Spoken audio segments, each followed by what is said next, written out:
Hi guys, it's me UBprogrammer, and today we will see about how we can build end-to-end AI projects using Bubble.io, the no-code platform. And the example I am showing you is text summarization project which I have built using Bubble and Python for the AI part. Before that, I want you to know if you are working on any custom project, you can let me know on the WhatsApp or mail, or you can fill out the form. All the links are in the description. Now let's see what we are talking about. Okay, so this is the Bubble IO editor. If I preview the project, I will be redirected to this link where I can uh, just use my project as it is, and it's public link. That means anyone on the internet can access it.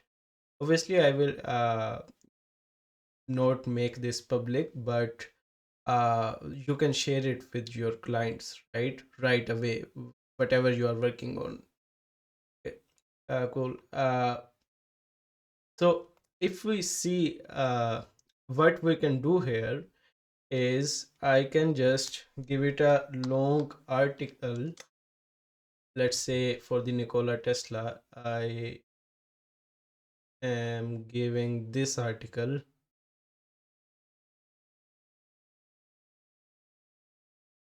Yeah, let's copy this. Yeah. So we have copied all of the information about Nikola Tesla.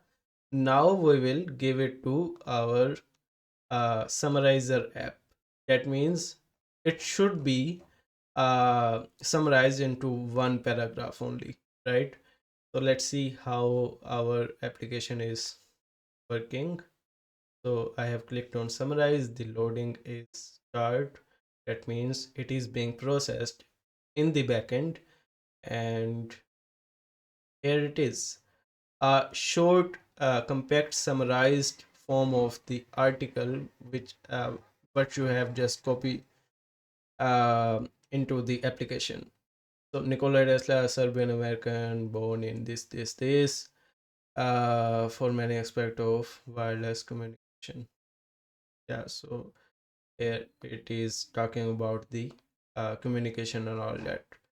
Okay, so all of this information is summarized into this using AI, and we want to use AI in the no code uh, applications, right? This is what we are talking about. So let's see how these projects are built as an example so that any use case can fit in this category. So what you need to build a project: a front end and a back end.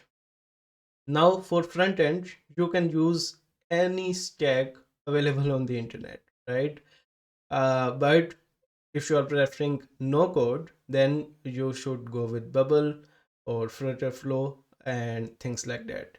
So Bubble UI components, user interface components, that means all of the design elements you can use in the front end part, like this button, this input field, this heading, and all that. For the back end, it is where the processing is being happening. So that means what you have done after this, clicking on the summarize, and till you got the result from AI, that part is in the backend, and it is being done on the Google Cloud. I have just opened that, and it is written in the Python language. So Python hosted on GCP, Google Cloud Platform.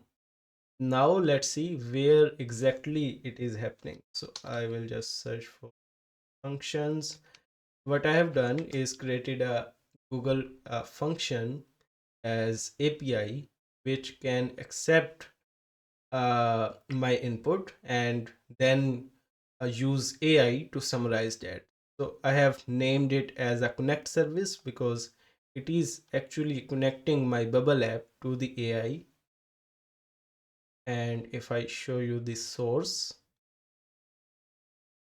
so here it is happening. So text to summarize is coming from the bubble workflow. And now let's see. I believe you have understanding of how you can build the UI components, right? Just like copy, like just give any text here, give any heading here. This multi-line input is right here. You can get it, right? Adjust it according to your size or whatever you want on screen. Then a button. All of these things are simple, but the main workflow and the integration part is where all the magic happens, right? So now when the summarize is clicked, now you are in your backend. So we have clicked the summarize. Now we are connecting an API, uh, which we have defined in our plugins as API connector.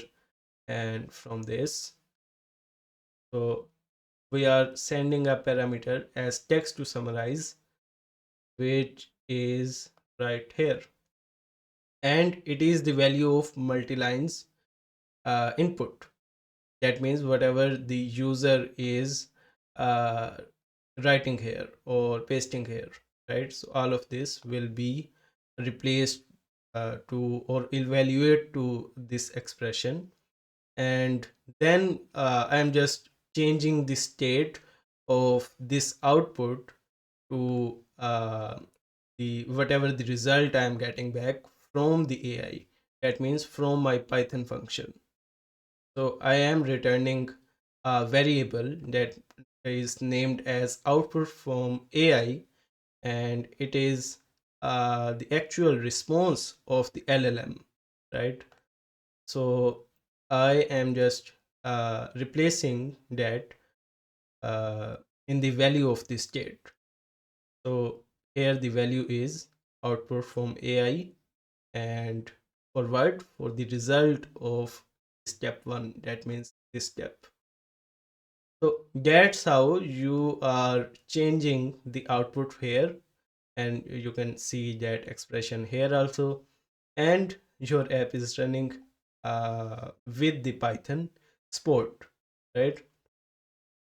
So I think this sums up the idea in the video.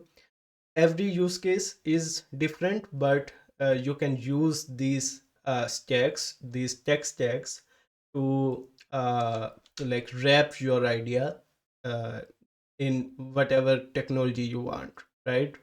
And you can just tweak all of the needs and uses according to your particular scenario and use case, right? Okay, so I hope you like the video, and do subscribe the channel, or you can just reach out to me if you have any queries, or you can comment in the videos. I'll meet you in the next video. Thanks for watching.